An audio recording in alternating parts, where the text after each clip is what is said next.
everyone, and welcome to the NCAI Partnership for Tribal Governance webinar, Tribal Workforce Development, a Decision-Framing Toolkit.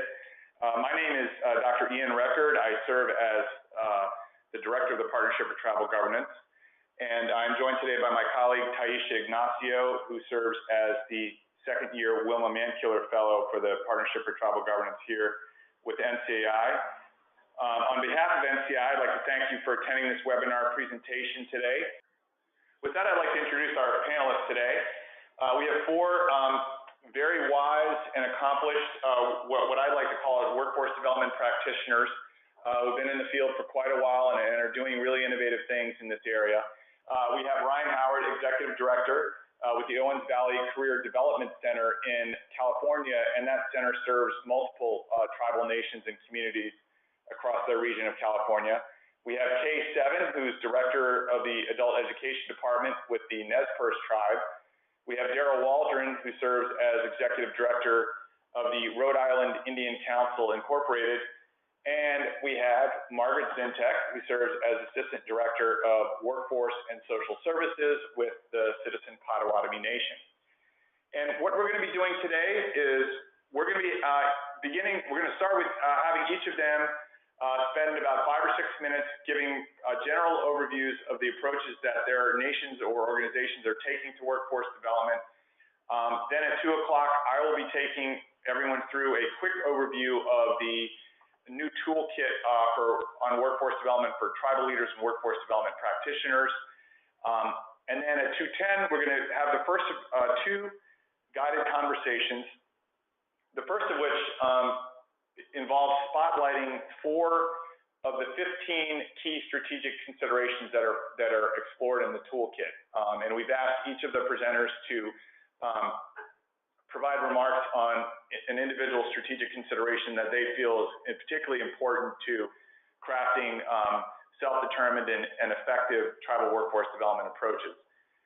Then at 2:35, we'll have a short conversation among the presenters about how they envision using the toolkit to strengthen their workforce development approaches and how they see it being a useful tool for other tribal nations and Native organizations to adopt and integrate into their planning and implementation processes.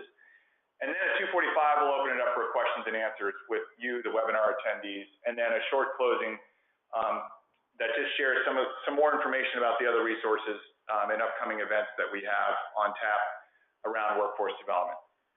So with that, we wanted to jump into the tribal nation and organization approaches, and we are going to go in alphabetical order for this section of the agenda. And so we're going to start with Ryan Howard from Owens Valley. Ryan, take it away. Okay, thank you, Ian, and thank you for the introduction. New Ryan Howard Minaniadu, Nupayahupoi Yunakimaru. So my name is Ryan Howard, and I reside in Central California in the community of Bishop, and I'm a member of the Bishop Paiute Tribe. So the Owens Valley Career Development Center is a consortium-based program.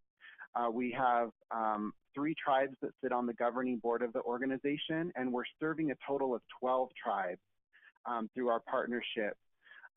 Primarily, our workforce development approach comes from the funding source of the Tribal Temporary Assistance to Needy Families program. And so those familiar with TANF probably understand some of the key components of that program with a 60-month time limit. You know, it is a welfare to work type of program, so our participants are required to do work activities, which will hopefully get them to the point of finding meaningful employment, meaningful and gainful employment that then hopefully allows them to exit the program. So one of the things with our program, again, as I mentioned, it's a consortium-based, and we're serving a number of tribes here in Central California. We also provide services in 7 California counties, primarily in the central portion of the state. So our service area is very large. We have a total of 14 office site locations, and we're serving approximately between 500 to 550 families per month through our TANF cash assistance and employment services. So going back to about 2014, we had noticed some stagnation in our caseload. We weren't seeing a lot of declining caseload numbers. And we were also noticing that we didn't have a lot of families that were transitioning from the program or getting gainful employment at the rate that we would have liked to seen. So we conducted an organizational assessment using some expertise from an outside consultant, really trying to pinpoint what's working within the organization and what's not. And from that assessment, one of the key considerations that came out of that was that our staff as a whole were split between some of our staff feeling like we were here solely to meet the needs of the families we serve, and a whole segment of the staff that also thought we were here to assist the families to transition to meaningful employment and ultimately transition off the program. And from that, what we realized is we really needed to focus that approach on one of those. And that if our staff thought that our approach was to meet different needs, then we were going to have different outcomes from that. Because if it was solely to meet, if the purpose of the program was to meet family needs, then the things like the time limit and getting a family to the point of being able to transition doesn't become as important as if the staff really understand that their purpose is to really help the family to get there.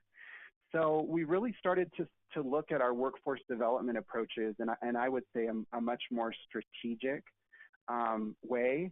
And so that included starting to do some planning on looking at some of the services like subsidized employment that weren't giving us the participation that we would expect, and starting to restructure those programs in ways that would hopefully lead to more clients taking advantage of them, and more clients ultimately getting the skills and such that they need. So I'll talk a little bit about that later on in our guided discussion on key strategic considerations. But I'd just like to say that we've since 2014 have really started to look at things much more strategically, and that's ultimately where I think this toolkit can really help other tribes and tribal programs to really develop in a way that can make sense for your communities.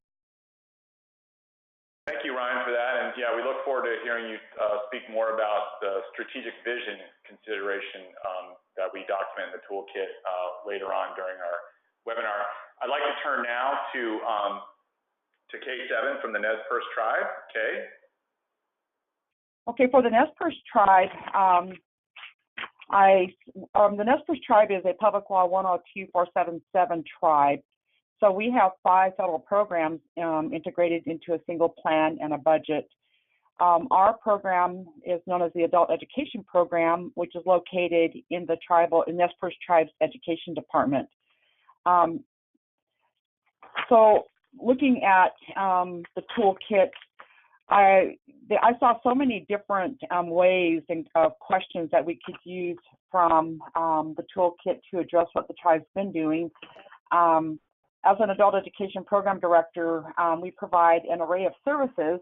We have like a medicine wheel to show our clients that we provide a menu of education, training, and employment services. And there are multiple activities under each category with ABE, GED, a partnership with our local tribal community college, which is Northwest Indian College, a partnership with our tribal scholarship program, dual credit, and then in the training category is providing scholarship for students who are doing degree and non-degree seeking programs, apprenticeship, and then the employment services to provide supported work services. So with our program, we're a part of the region's Regional Workforce Development Council.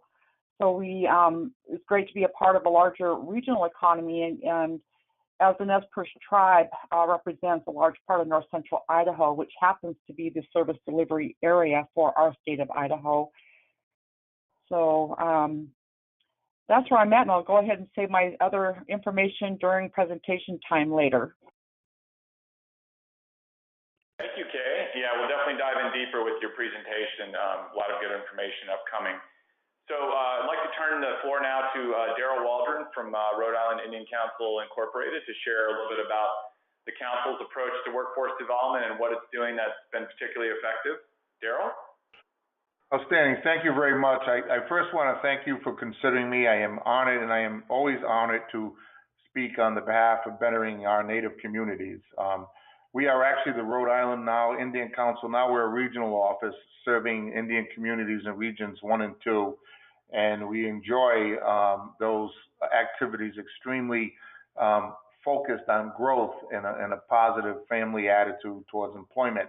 We put our energies into job placement back in the day, and the main priority for the Indian Council was to bring the standard of living up for Native Americans wherever they are, and to always take advantage of the opportunities that can congeal and meld in with our energies. We own properties that we lease out to business partners whom rent space, 65,000 square foot facility.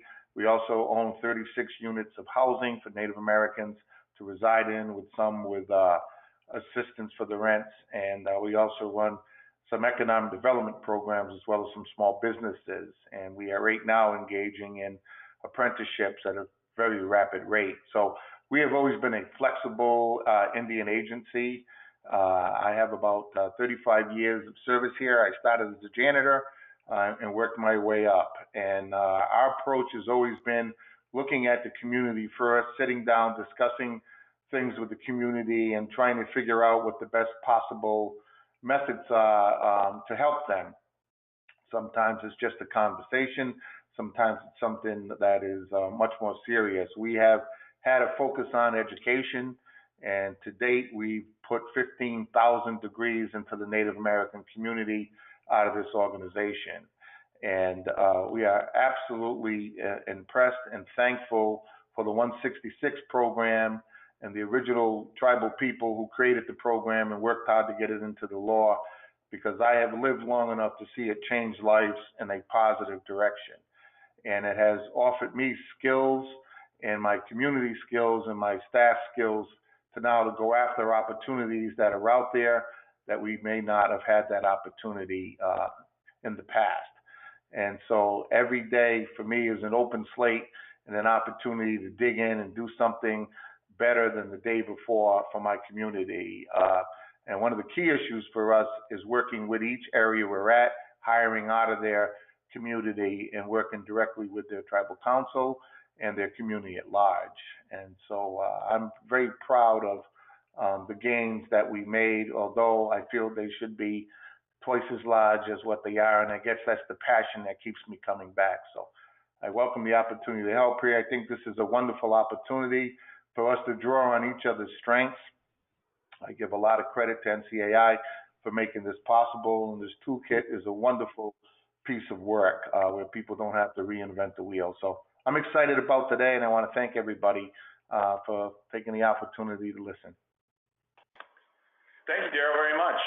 Appreciate the sentiments, and hopefully others will feel the way that you do once they've had a chance to engage the toolkit and engage with us about accessing additional resources and details about the incredible work that so many different tribal nations are doing in this area, and organizations as well. I'd like to turn it over now to Margaret Zintek from Citizen Potawatomi Nation. Good afternoon, everyone. I am Margaret Zintek. I am a member of the Citizen Potawatomi Nation. I am also co-chair for Public Law 102477 Tribal Work Group. And it's my pleasure to have been able to work for my tribe for over 21 years. I am eager to work with this toolkit. I think there is a lot of things going across the country that we each can share. I'm excited that we can learn from other tribes of what works in their area. Not everything works across the nation the same. In Oklahoma, it's a little bit different than it might be in other places. We don't have, if you will, closed reservation or that follow the state's county lines, so it gets unique for us. In terms of services that we provide, we work with people because of the 477 approach in workforce. We actually start with little kids and Johnson O'Malley or child care, and we're looking at exposing to the possibilities of self-sufficiency and workforce development, if you will, transitioning youth into employment. We also work with the prisoners and coming out of the prison system or diversionary and helping people avoid prison. So our, do I have any one approach? Not necessarily, because we're working with so many different people in so many paths in their life that it really needs to come together and help people get a job, get an education, and be self-sufficient. I believe this toolkit offers some different approaches, some ideas on how that can be done effectively. I am really looking forward to hearing other tribes and what they're doing. I think it's interesting the approach that Rhode Island has, or Nez Perce, or Owens Valley, and I think some of that is applicable to Citizen Potawatomi Nation as well. Thank you, Ian. Thank you, Margaret. And I should mention that that Citizen Potawatomi, along with Nez Perce and Owens Valley, are all featured in the toolkit through what we call our snapshot summaries, which I'll be sharing a little bit more about. And we're eager to, at some point in the future, expand that toolkit and chronicle some of the incredible work that Rhode Island Indian Council is doing as well.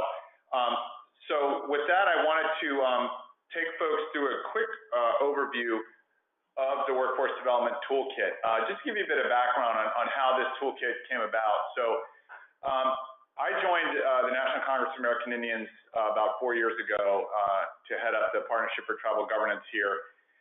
And the Partnership for Tribal Governance was established at the behest of tribal leaders back in the late 2000s, around 2009, to help provide governance resources for tribes. So basically, informational and educational resources, best practices, et cetera, effective strategies that would help tribes and tribal leaders govern more effectively. And so that is the impetus for all of the work that we do and the impetus for this project. I came to NCAI from the Native Nations Institute for Leadership, Management, and Policy. That's an organization that some of you may be familiar with as being one of the leaders, along with the Harvard Project on American Indian Economic Development, in the Native Nation Building line of research, which basically concludes definitively that the only policy that has ever worked in Indian country is tribal self-determination and self-governance. And so that's the lens through which we engaged this project and this work. And I'm going to talk a little bit more towards the end of the webinar about some of the other resources that came out of this project, which has been ongoing now for about 4 years, really deep learning about what are tribes doing that's innovative, what are tribes doing that's working, and what does it mean for other tribes, what does it mean for the federal government when it comes to workforce development.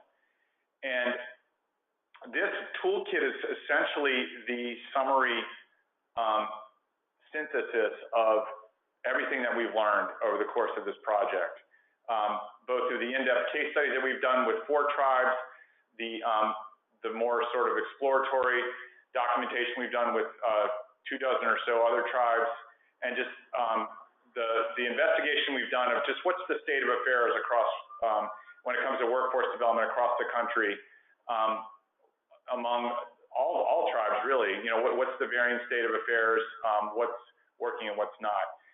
So in this process of trying to synthesize our learning, what we came to were the fact that there are 15 key strategic considerations in crafting a self-governed tribal approach to workforce development. And we put that out there as an antithesis to simply tribes administering programs the same way that the federal government has always done, or simply allowing other players like the federal government to do workforce development on behalf of tribes.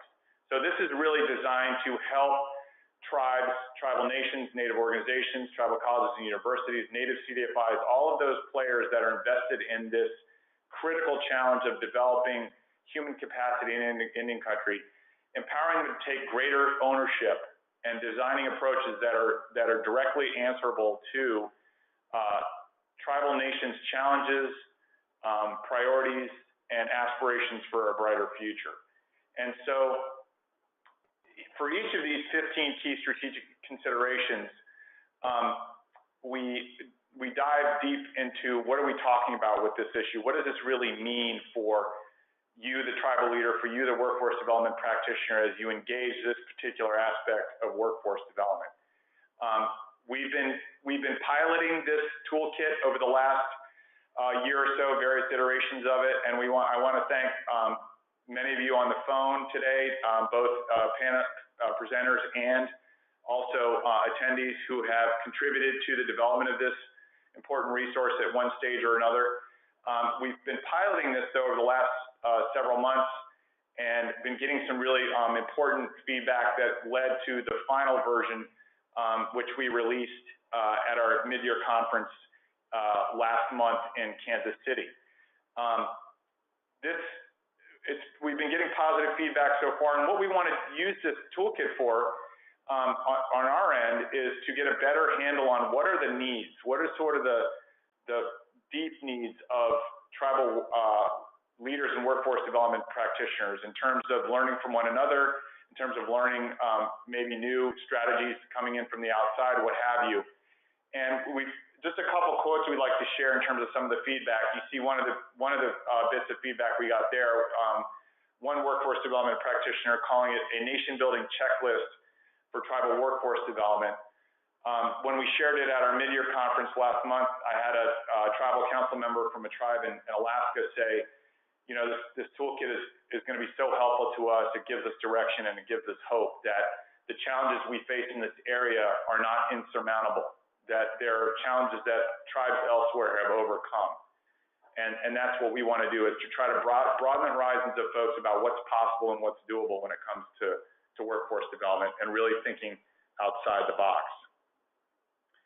So briefly, I wanted to take you through each of the 15 strategic considerations. We are going to dive a little bit deeper on 4 of them a little bit later during the webinar. But first and foremost, tribal governance, and that really is the ownership question. Do you as a tribal nation, as a Native organization, do you really own the workforce development activities, the purpose of those activities, the metrics that measure success, all of those things? Do you really own that approach, or are you simply administering someone else's approach? So it's really about tribes taking charge and taking a hard look at what's currently being done to develop the capacity of their own people and saying, first and foremost, is this reflective of who we are and how we would do things? And is this reflective of our priorities and our criteria for success? The second is strategic vision. That basically means is, you know, do you have a long-range set of objectives that you're looking to achieve through the workforce development activities that you engage in today? And how are those activities governed by where you want to take your nation and your community 25 years from now, 50 years from now, 100 years from now? Are those things inextricably tied together? And do you even understand, do you have a clear sense of what that strategic direction ought to be? The integration piece is meant to be very comprehensive, and certainly 477, 166, a lot of these other acronyms and numbers you hear flying around, those are part of it. But it's really about tribal nations looking at all of the workforce development and related activities that they're either directly in charge of or have involvement in, and saying, you know, are these coordinated? Are these systematic? Are these comprehensive? Or are we duplicating efforts here and there? Are there gaps that we're not covering? Those sorts of things. The institutions piece is really about, do you have the governing institutions in place to support strategic, sustainable, tribal workforce development? You know, for instance, you don't want to have an unstable tribal government where you're cycling and turning over your key workforce development staff every 2, 3, 4 years when a new election happens, because you're going to lose your momentum, you're going to lose the institutional knowledge and memory you have about what's worked, what's not, and how do we move forward with workforce development. Next, the culture piece. This was probably the most difficult one to chronicle, and it's probably the most difficult one to describe. But basically, what is the role of culture in workforce development? Not just in terms of how you're looking to strengthen culture through workforce development, but how are you practicing culture as you engage in workforce development? And you see that with the questions that we pose in that section of the toolkit. as well as that comes through loud and clear in the 4 in-depth case studies that we've documented, which I'll talk about a little bit later. Just quickly through some of the other ones here, leadership, that deals with not just elected leadership or tribal political leadership, but the programmatic leadership. You know, what are the roles and responsibilities of each, and how do they work best with one another in a systematic way so they're on the same page, they're working in lockstep with one another and not against one another.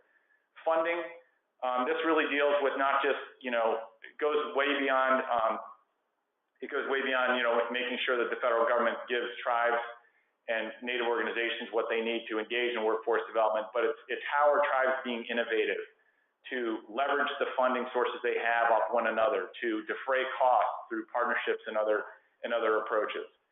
Citizen engagement is really looking at what are the role of your own people in workforce development, and that goes beyond just the people that are being served through your workforce development services, but the average Joe community member, what is their role in informing, in owning, in supporting the workforce development approach that you either are operating with or looking to design?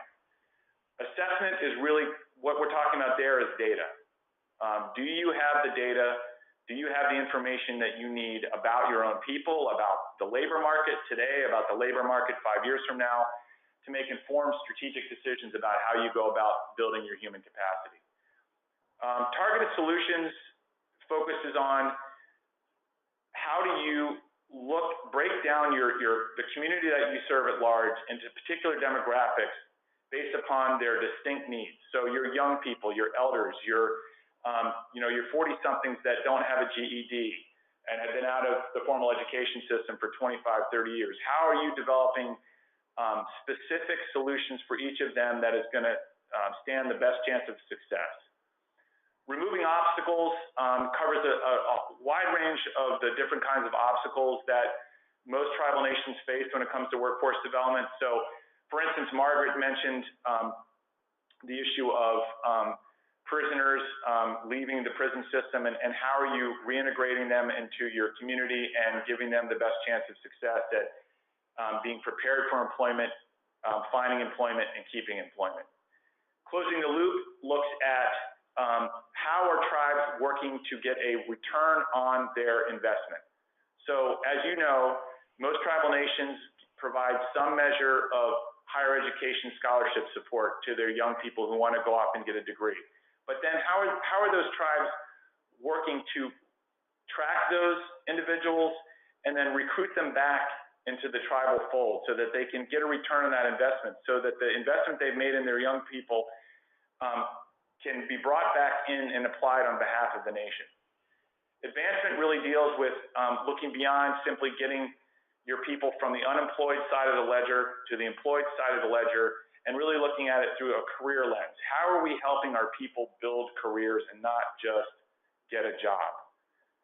Partnerships looks at how tribal nations and organizations are leveraging a total array of partnerships across different areas with industry, with academic institutions, with native CDFIs, et cetera, to basically design and implement these comprehensive approaches to workforce development. And then finally, last but not least, sustainability. How are these approaches being sustained over time? How are they transcending one political administration, for instance, or one transformative department head who's really a visionary when it comes to workforce development? How are tribes working to sustain their success, grow their success over time? So this gives you a quick overview of how we delve into each of these strategic considerations. What's interesting is in the toolkit, we've developed these to serve as pullouts. So if for instance, your nation is really struggling with the partnerships aspect of workforce development, you can actually go to our website and download this individual 2-page PDF and print it out as basically a big handout that you can use with your staff, with your fellow tribal leaders, to really dive deep into that particular aspect of workforce development. So for each of these strategic considerations, we have our framing the discussion piece, which basically, what is this issue in a nutshell Then we have questions to consider, which really force the toolkit user to turn their view of workforce development, to really look hard at assessing what are we doing right now and how we might do it better based upon how these questions are framed. How can we think about this particular issue more strategically? Then we feature two short summaries of what different tribes, different Native organizations are doing in this particular area of workforce development. So for instance, what is the Coeur d'Alene tribe doing around citizen engagement? What is it that they're doing that's so innovative, that's working, that other tribes might benefit from customizing to their own needs? And then last but not least, policy recommendations. 5 to 7 recommendations that address that strategic consideration and really get them thinking about sort of foundational level, how might we implement this recommendation and truly make it our own, truly make it useful for us? Here's just a close-up look so you can get a better view of it. This is the closing the loop, strategic consideration. And for each of these, we're going to be building as we move forward related resources web pages with news accounts, academic articles that are specifically geared to this particular aspect of workforce development. And all of this you can find on our online resource center for the toolkit. The URL is there on the top of the page, and we will share this out via email as well. So don't feel bad if you can't scribble out that URL. So we'll get that out to you. And so that's just a quick nutshell of the toolkit. And we're going to dive into now 4 of the strategic considerations.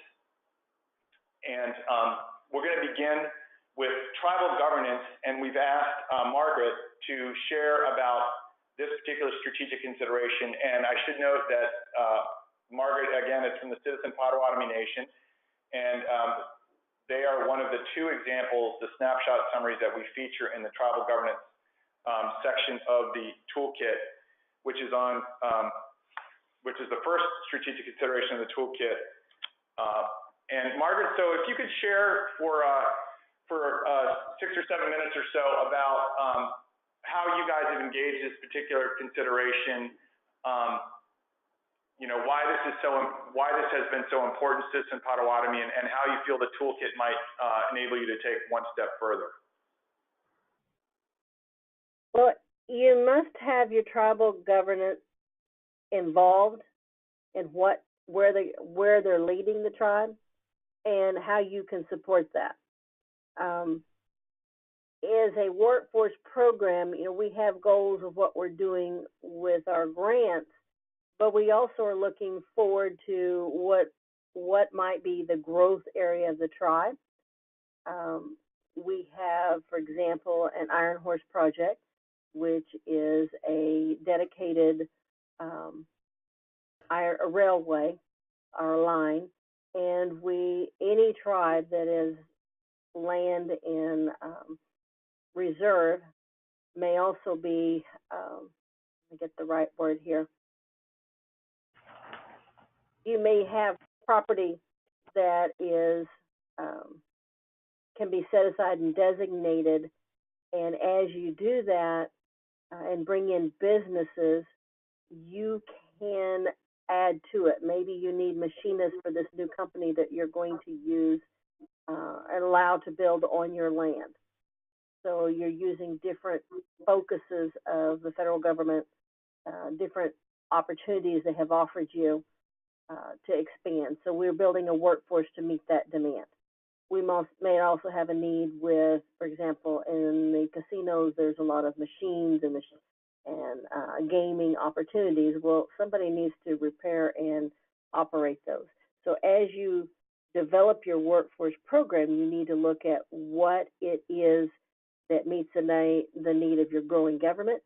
You also need a government that allows you to expand as needed. You know, Ian, jump in here if you feel I need to add some more stuff in particular.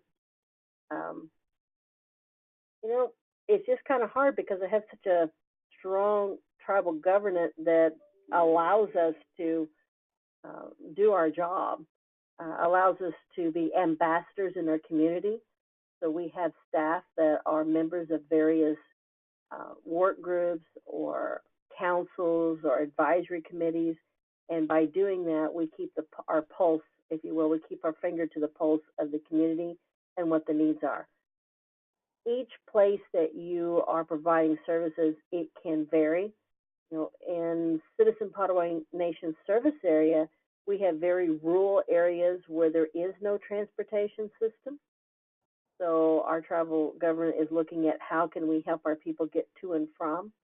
And we're looking at how can we help them in a job where transportation may not be an issue, or they can at least get to a hub where they can work. That's really key when you're looking at the services that you're offered. You know, part of ours is rural, but the other part of it may be very municipalities. I mean, we're in the seat, if you will, of Potawatomi County, and this town has approximately 35,000 people, considered a bedroom community to Oklahoma City metropolitan area, and also to Norman. I'm sure you've heard of OU, Oklahoma University.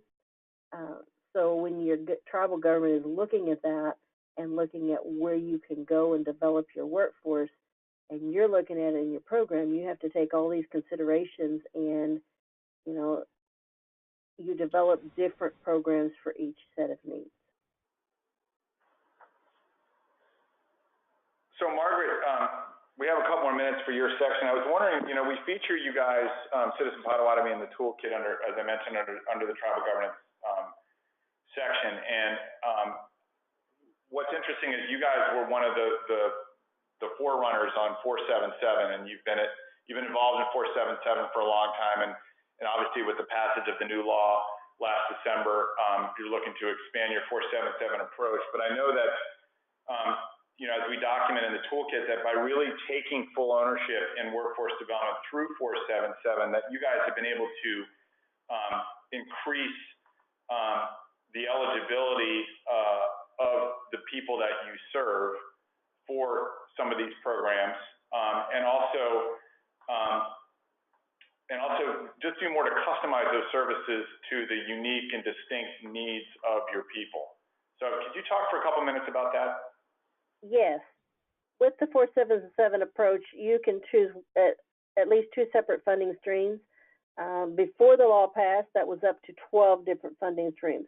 With the change in the law, we went from 3 or 4, if you count, agencies of the federal government that could be tapped for resources regarding employment, training, and related services, to now we have 12 separate agencies that have grants or funding streams that we can incorporate in 477.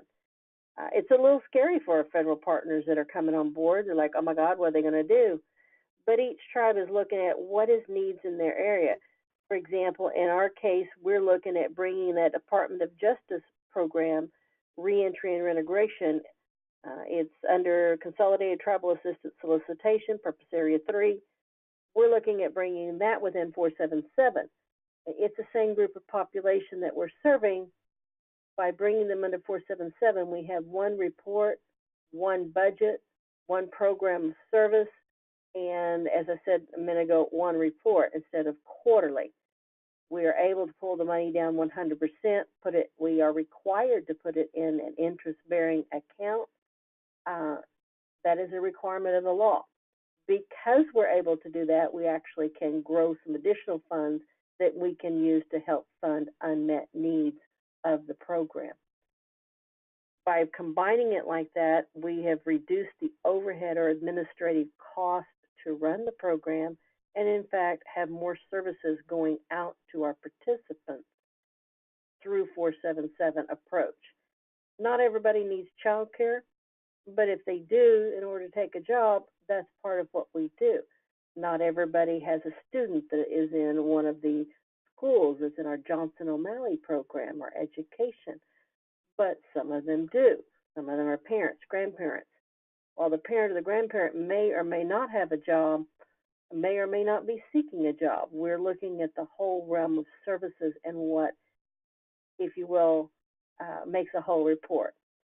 Recently, we were able to add on a GED testing lab. Now, that is not something that we could limit to just Native Americans, so the tribe actually helped us sponsor it, a testing site for GED tests. Now, why is that important for us? Well, the nearest testing lab is a 45-minute drive away, so they're losing, if they're working or in school, they're losing time they should be devoting to earning a profit or increasing their education in order to go get the GED test. By taking away that transportation, we're able to have them test on site here. And once they've obtained their GED, now they've opened up more job opportunities. Many of the employees in our area won't even consider them unless it's fast food or construction, unless they have their GED or high school diploma. As you build your approach, that's one of the things you have to look at is what's right for you. You know, for us, we have vocational rehabilitation offered in our area, but it's not offered by our tribe. This is where we might be a little unique. Actually, this is a case where the Iowa tribe provides that service for us. We provide workforce services for them. They provide vocational rehabilitation. In our area, we choose not to do the USDA commodities. However, Second Fox operates it and covers our area for us. So I know we're a little unique in that sense, but that's some of the things that works for our area, and our tribal governments has to make that decision. What is the best for us? That's interesting you bring that up, Margaret. The partnerships touches on briefly, the partnership section of the toolkit touches on briefly the need for tribes to explore partnerships with other tribes, and that's a really good example of how, you know, it's really, you know, about what is the local landscape and what will work best based upon that local landscape and either the partners or the potential partners that tribes can bring into the fold. And that's simply not something that the federal government, who's trying to look at it at a national level, can really account for and implement. So thank you, Margaret, for that. I wanted to turn the floor over now to Ryan to discuss strategic vision. He touched on it just briefly in his opening remarks and is going to dive a little bit deeper into how they've tried to build in a strategic framework to their workforce development approach. And Ryan, I'm going to move to your presentation now. And just as a reminder, just say next slide, please, when you're ready to move forward. Okay, thank you, Ian. So as I mentioned in my opening remarks, probably over the last 4 years, we've taken a much more strategic approach to how we're visioning our workforce development here at Owens Valley Career Development Center. And so what I'm going to do over the next couple minutes is just introduce you to some of what we've been doing in that area, and also talking about maybe some areas that the toolkit can be useful in strategic visioning in your own tribal communities. Next slide. So as I mentioned in my opening remarks, we are a consortium-based program. We have lots of partners we're serving, and so that includes the 12 partner tribes that are listed here on this slide. We're also serving Native American families in 7 counties. So we're the provider of tribal TANF services and some other services in all 7 of the counties that are shown here. You can see from this map, it is in the central part of California. And so all the counties that are in the light purple color, that's all within our service territory. So we're from Mono County, which is right along the California-Nevada state line, almost all the way up to the communities of Gardnerville and Carson City. And then we're as far south as Ventura, which is just right sort of northwest of Los Angeles County and actually right on the coast. So our service area is extremely broad. It's extremely diverse. It includes some larger cities here in the state of California, including Fresno, Bakersfield, but it also includes lots of rural communities. And as you can see, several tribes or rancherias located throughout there. Oftentimes, some of our tribal communities are an hour or so away from shopping, from educational institutions, et cetera. So it's very diverse, broad, and poses unique challenges as well as opportunities there. Next slide.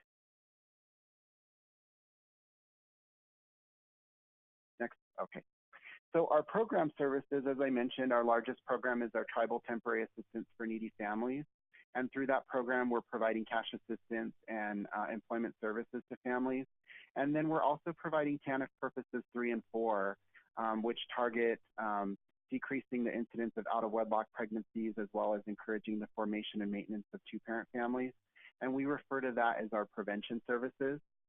We also have an early Head Start program that serves several communities.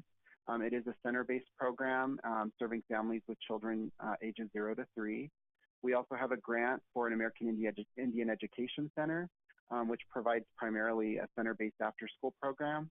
And then we also have some funding through the Institute for Museum and Library Sciences to operate a tribal library and to provide literacy-based activities.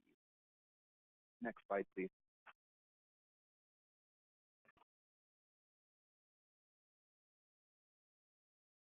So we recently just reconfigured some of our strategic planning, just actually this past year. And we utilized a different process than we had used in the past. We utilized the process here through the help of a consultant that really helped us to create some strategic priorities. And that was with the help of our executive director, myself, as well as our board. And then we also really made sure that we engaged our management, as well as our TANF Advisory Committee, which is made up of representatives from all 12 of those partner tribes.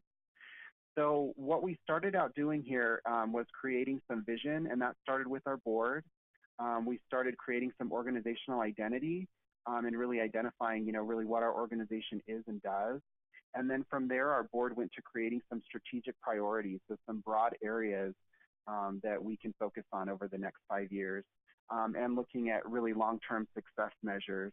And that really took us through the direction portion of our planning.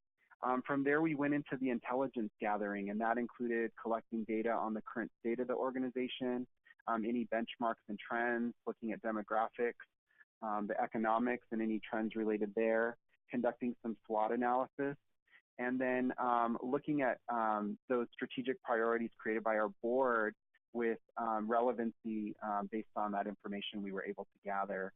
So from there, we fine-tuned the strategic priorities. We created some 5-year goals that we referred to as wildly important goals. We looked at things like capital investments it would take to move those forward, as well as talent and succession plans. And so from that portion of the strategic planning process, we went into our annual plan. And so that was about creating 12-month actionable objectives based on those priorities, trying to include key performance indicators. We do tie that to our budget, and that's something we've done here for probably about 6 or 7 years. So every year when we create our budgets and seek approval of our board, we also have performance indicators tied to that budget. And then having a process to evaluate and adjust that quarterly as well as annually. So with this process, it was a little bit different than strategic planning we had done in the past. In our past planning and actually in the plan that's highlighted in the toolkit here, we had cast the net really wide, saying over the next 5 years, these are all of the things we're going to do. And we plan those all out. And then as you work through that, sometimes you notice things that, maybe you thought you could accomplish something in 3 years and it's going to take longer. So then you've got to adjust it. So with this planning process, what we'll be doing is, since we have our strategic priorities set for 5 years, every 12 months, we're coming back and looking back at the annual plan and planning for the next year. Based on the experience, based on the things that we were able to accomplish in the previous 12 months. And that I think we'll have it's better for even the morale that goes with creating a strategic plan and moving the direction forward of really being able to show what we've accomplished and then engaging our stakeholders again and helping us to plan the next 12 months. So next slide. So these are examples of our strategic priorities. They're pretty broad. Again, these are priorities that we're going to drive for the next 5 years. So they include improving data collection and usage, ensuring that our programs are quality and also market-driven. We want to focus on optimizing our resources creating strategic partnerships and collaboration, and also providing good governance and structure. So with those strategic priorities, we move into then the 12-month actionable steps. So if you could move to that slide. This provides an example of how we then take that strategic priority and define it out into 3-year goals, and then even just really a result we want to achieve in the next year. Improving data collection and usage is very important, I think, to a lot of us, given that TANF is really the driver on a lot of our workforce development initiatives. TANF does lack right now a lot of performance indicators in the federal legislation, and that's something that we do anticipate probably will change with any kind of reauthorization of the program. But regardless of what we're required to report from the federal government, we realize that we need to have a better understanding of what success means to us and better performance measures for indicating where we're doing really well, but also potentially where we may need to improve. And so that's the focus of this strategic priority for the next year. So I guess moving into how strategic vision can assist other tribes and tribal organizations is, I think it's really helped us to better coordinate our approach to our services. It's really helped us to engage our stakeholders because really our strategic plan involves our board, it involves our tribal partners, and it's also involved our staff and engaging them in the planning process. And so I think there's more buy-in because we have that engagement with them in creating the plan. And where I think the toolkit can really help is, I think for us, we've spent quite a bit of time and resources on our own, creating our own strategic planning process, and also the subsequent reports and things that are reported quarterly up through our management system and ultimately to our board. But there's also areas where I think our approaches could be improved. And that's where I see the toolkit being very important in terms of both framing that discussion, providing you with questions to consider if that's an area that you identify, that your tribe or tribal program really needs to work in, and then giving you some suggestions from tribes that are doing things, innovatively or having success in that specific area. I love the fact that there's contact information there. I know for myself, being a program that's highlighted in the innovation snapshots, we're definitely open to people contacting us and asking for more information. And we're glad to assist in those efforts as well. Thank you so much, Ryan. Really appreciate it. We're going to turn the floor over to Daryl now, and Daryl wanted to focus on leadership. Thank you very much. I chose leadership because we're a very old state here, and there are opportunities to learn from the history that's here. But one of the first things is you got to kind of decide what it means to your organization or to yourself or the task you're doing, what the leadership is. And we've determined that, you either lead or you follow or you get out of the way, right? And so then we got to find, the gift for leadership or the strength, praying for it or finding it and staring in the mirror. For me, it was the very first national conference I went to that was part of the 166, which was many, many years ago. I was in my 20s. And, the beginning of the conference to the end just filled my chest and my heart with pride. And, I determined right then and there that I was going to make a change and that, we could make a change. And the inspiration of everybody there looking for a change began to develop the leadership for us. So when I came back, I talked to my board and my community, and I said, if we're not happy with something, we need to make a change. People will do to you what you allow them to, and we're not going to allow anything to be done to us. We're going to be in control. So the first thing we began to do was to take a look at our resources, take a look at our grant funding, and say we need to have sustainability. And we can either be yoked by grants and yoked by policies, or we can begin to create a basis of our own funds that are non-restrictive, and then we can begin to pilot new ideas and bring new initiatives forward. And so that was the beginning of the first strategic plan. And so we put together a couple of floor covering companies and some construction companies, and we begin to enter into partnerships with housing developers and things of that nature. From there, it grew into better training opportunities, creating small businesses, and we realized by supporting our community, making them successful, they would return back to our organization and gave their gifts and their success, and we began to build a financial savings account separate from federal funding that we begin to make decisions to increase our opportunity to be a leading force for our community. And in doing so, you begin to strategize with other folks that are in the community whom are of the same nature, and we begin to attend a lot of other meetings that were not Native American based.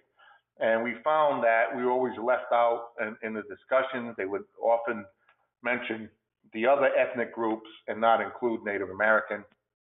So we decided that's got to stop. You know, we want to be on the minds and on the lips of the local politicians and leadership if we are to be at the table, because we realized if you're not at the table, you're on the menu, right? And so first thing we did was we created an opportunity for non-Indian organizations, state government, to come to a session that we held to learn who we are, how to communicate with us, how to outreach to us, and take a look at our goals.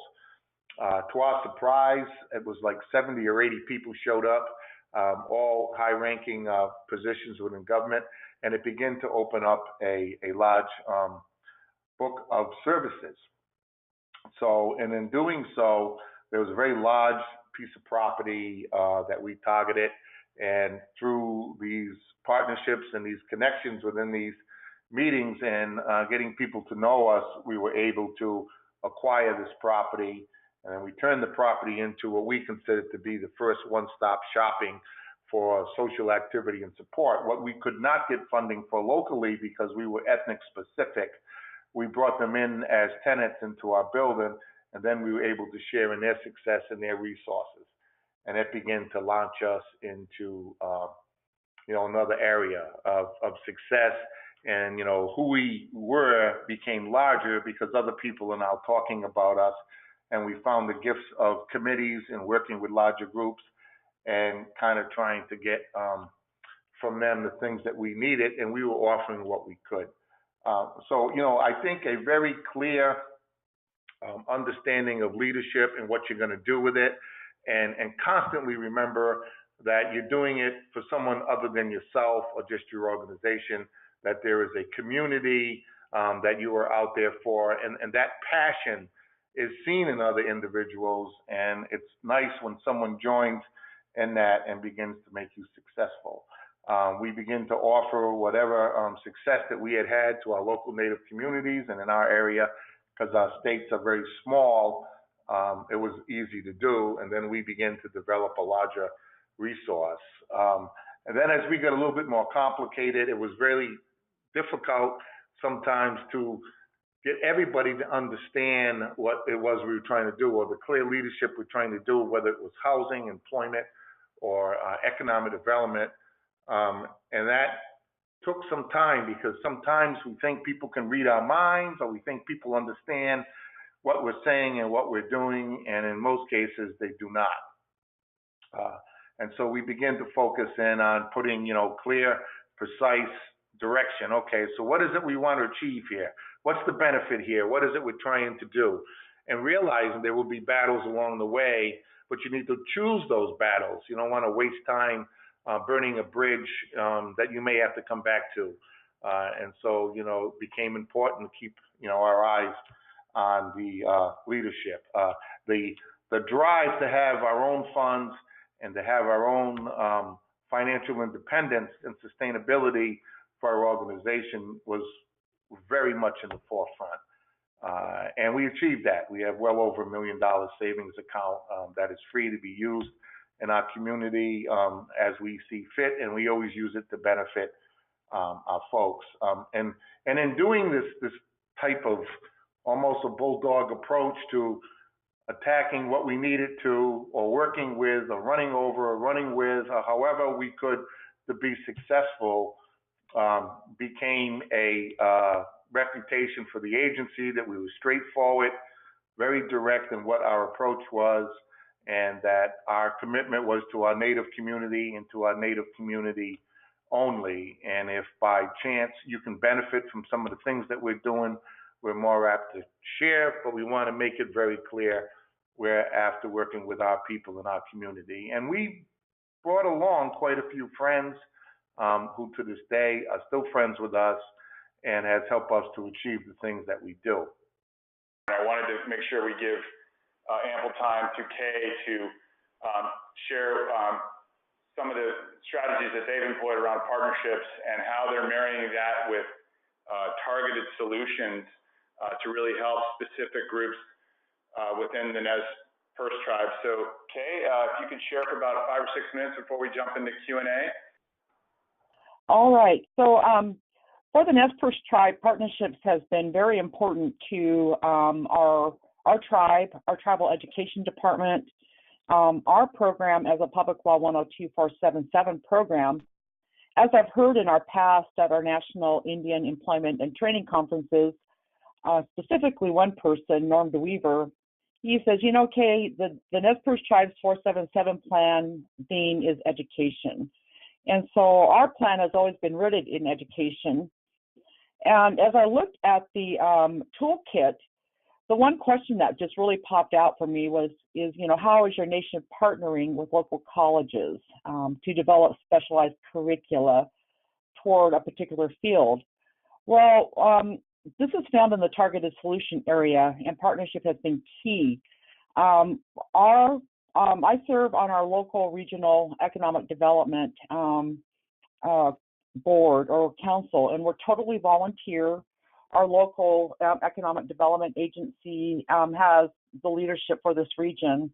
The director there has such a humongous passion for education and training that, you know, we need talent, a talented labor market to meet the demands for occupations in our region.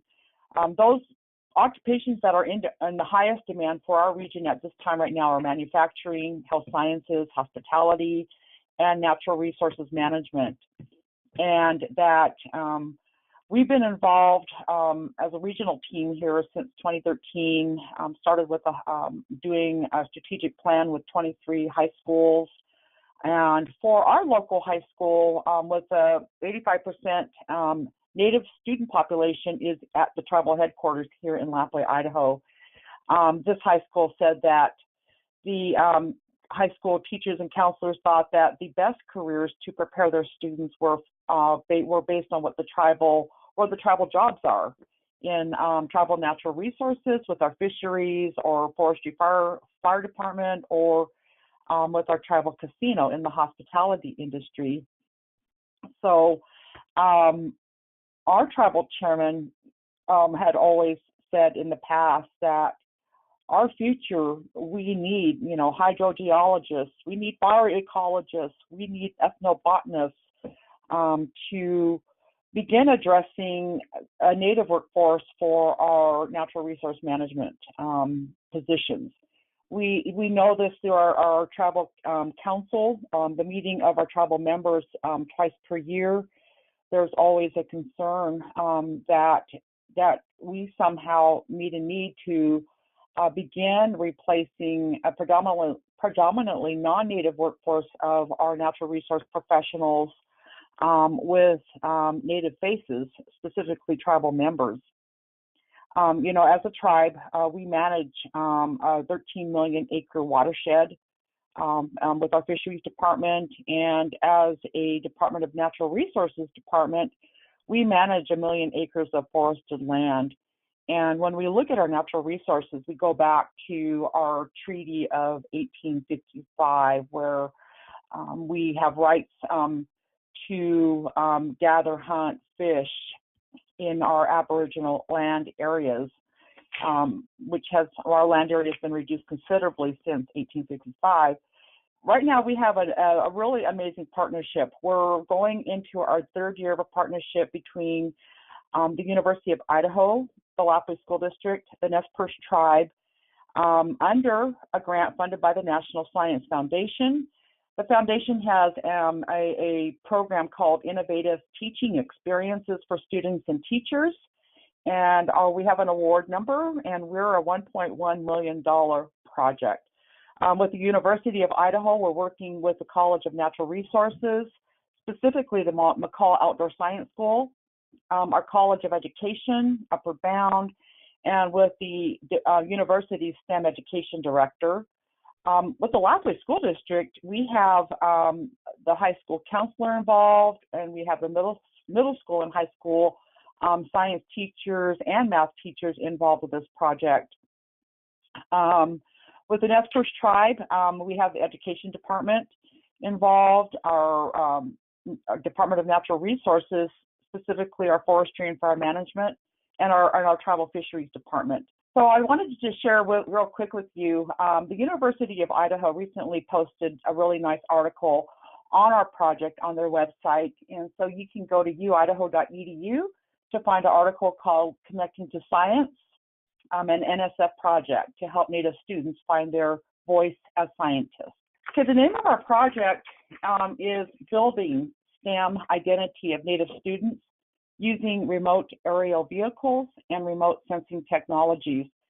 This was a real interesting, has a real interesting story. You know, I received a call from the University of Idaho STEM Education Director, whom I had known in a prior life with the Idaho Rural Partnership Council.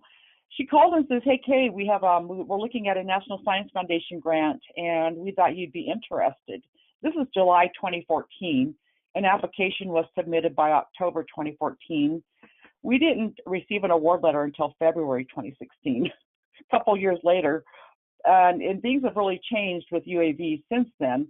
But this is the name of our project, and we're really excited by it. So with this project is here to respond to a National Science Foundation call for proposals to conduct research and model building activities that build understandings of best practice factors, contexts, and processes contributing to the K-12 students' motivation and participation in STEM. So this project will develop STEM competencies, STEM skills, provides a real nice, deep understanding of self and community, specifically the tribal community, prepare our students for higher education in STEM fields, and to be able to recognize themselves as a STEM person that is connected to our culture.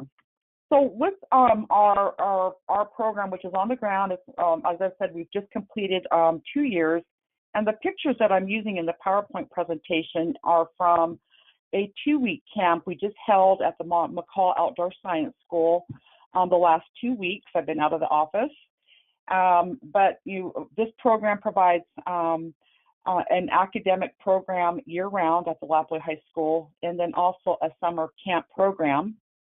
We had a 1-week camp last year, a 2-week camp this year, and we're looking at seeing if we have enough money to start a program next year. The exciting thing about this summer's program is that we were able to offer students a 4-credit-hour program, dual credit program for environmental science. And what we do with the curriculum development with the year-round program, summer program, is we use a DACM chart that was conducted by the College of Education, Dr. Raymond Dixon, who is becoming known statewide for his DACM work. He also did a DACM for the manufacturing industry in our region and is starting a hospitality DACM. But in this DACM process, we'll outline tasks and duties associated with fisheries, forestry, and farm management positions with the Nez Perce Tribe. And what we're doing with those DACM tasks and duties are integrating those within the high school curriculum in, for example, environmental science courses. The one thing I really love about this project is this project supports graduate assistants. Currently, we have a PhD candidate, a member of the Nez Perce Tribe, who works as a tribal fisheries professional, is working on her PhD in fisheries. I have a coworker in our education department, Alicia Wheeler, who just completed her graduate program in curriculum and instruction, and she was utilized in this project to develop curriculum. And there's a unique piece to Alicia. Alicia is our education specialist in our building that's working on our key project, the State Tribal Education Partnership that is has already developed and is using cultural standards that are aligned with common measures with 2 school districts on the Nez Perce Reservation, which is in Lapwai and in NCAI. We're working with 2 graduate assistants this last year. We have a member of the Standing Rock Sioux Tribe and is a descendant member of our tribe, and then also a Navajo descent member working with currently as graduate students. I'm really excited about our graduate assistants that are coming on this next year for our final year of our project. These 2 new students have solid, strong work experiences and education backgrounds in fisheries and forestry and fire management. So this is going to be really helpful as we proceed into our 3rd year. In that last slide, there was a picture of the department head for the University of Idaho's College of Natural Resources. I was really happy that he spent time at our camp this year. He's a remote sensing expert. So when I talk about this project, I look at future opportunity. Right now, we're engaged in conversations with the University of Idaho that we have just recently learned that we should look at building what we call badges. I'm not sure, I've just only learned in February, March about a process called skill stacking. The Idaho Career Technical Education Office in Idaho manages the skill stacking process with the Idaho institutions. And we know now that we have an opportunity to design secondary badges for this project when we look at building badges for like skill sets that high school students can earn as high school students for positions with fisheries, forestry, fire management. We have an opportunity to continue our relationship with the University of Idaho on looking at badge work for not only secondary but post-secondary badges for a current workforce. We're a workforce with 200 plus fishery people, a lot of them technicians, many of the members of the Nez Perce Tribe who have no formal education or training backgrounds, just solid work experiences as technicians who I think have a desire to have an opportunity for upward mobility. So we're looking at badges as being that industry credential to address that need there. How about the next slide?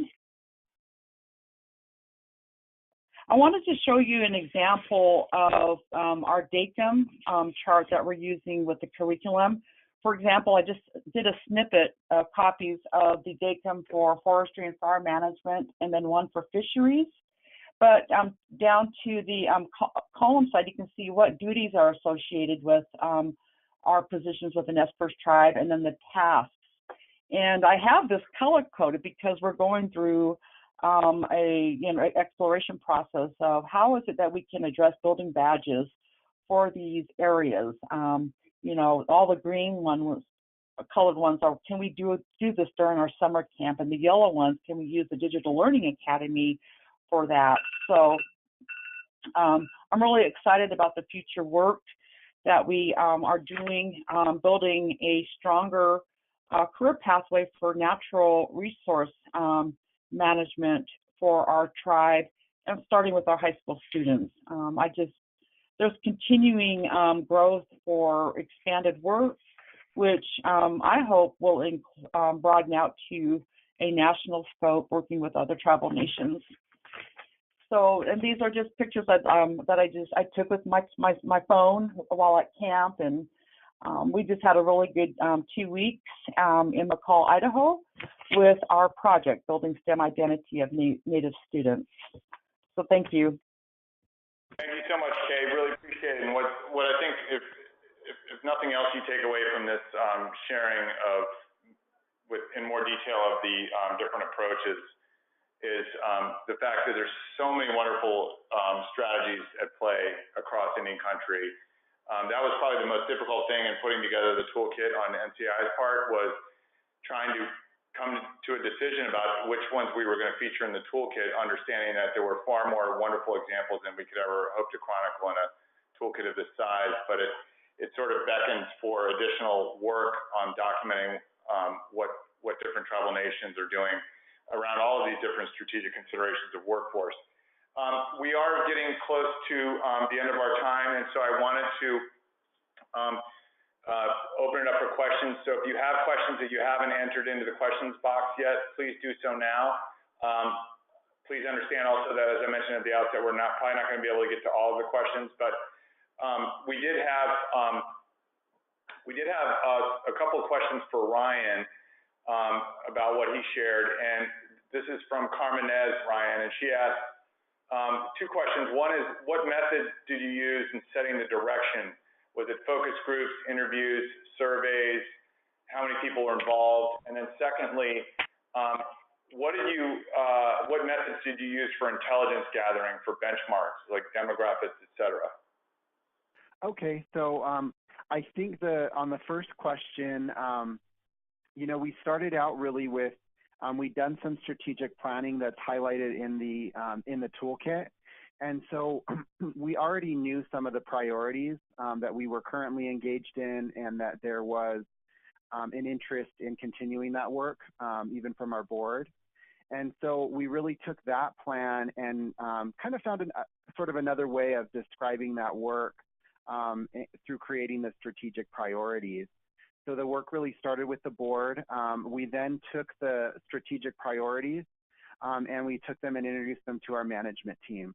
So we have a group of approximately 25, 26 managers that work throughout the program in the various different grants and such. And so we took it to them and had them really look at those priorities that were set, be able to have some question and answer with them and the board.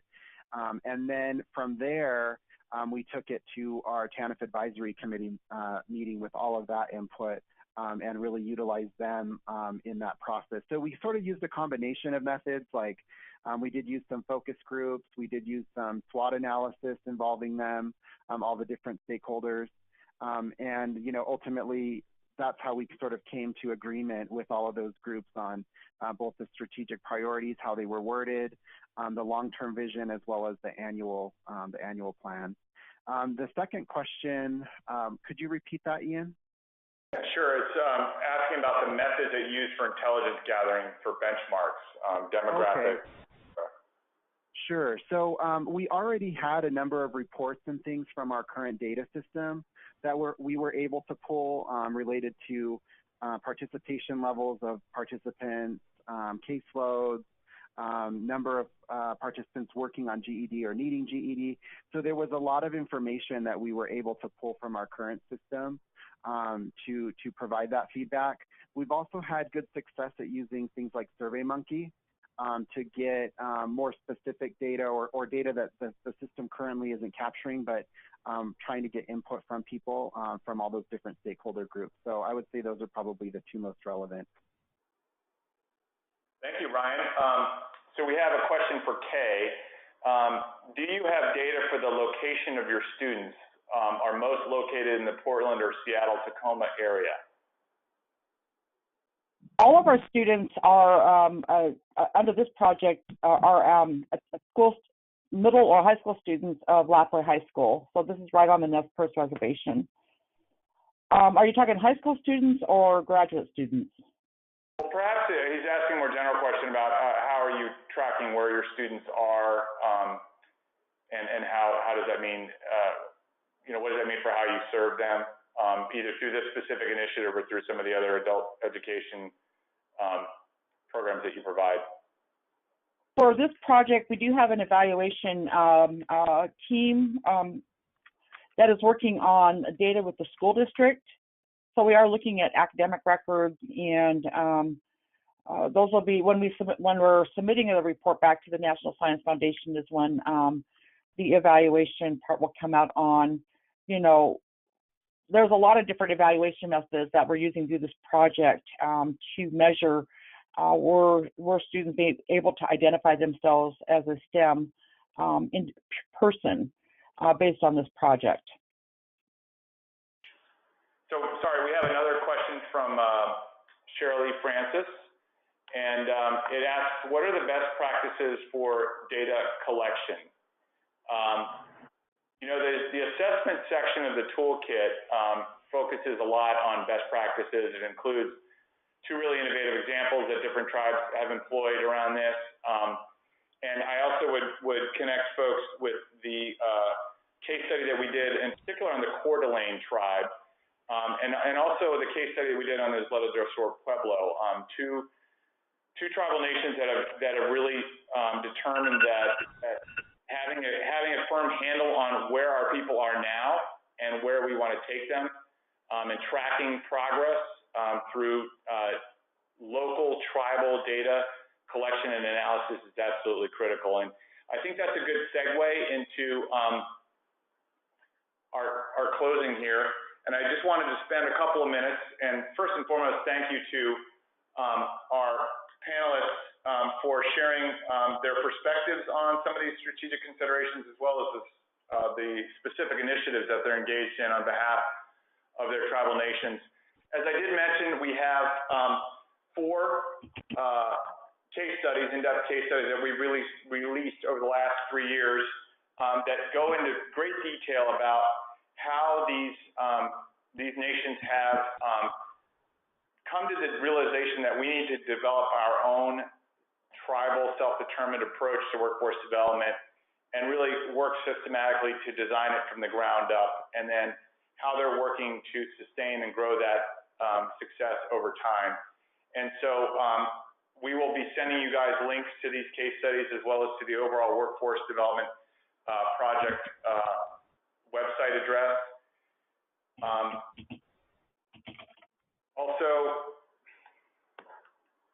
Also, we have a federal policy brief that documents what is the federal government's role when it comes to tribal workforce development.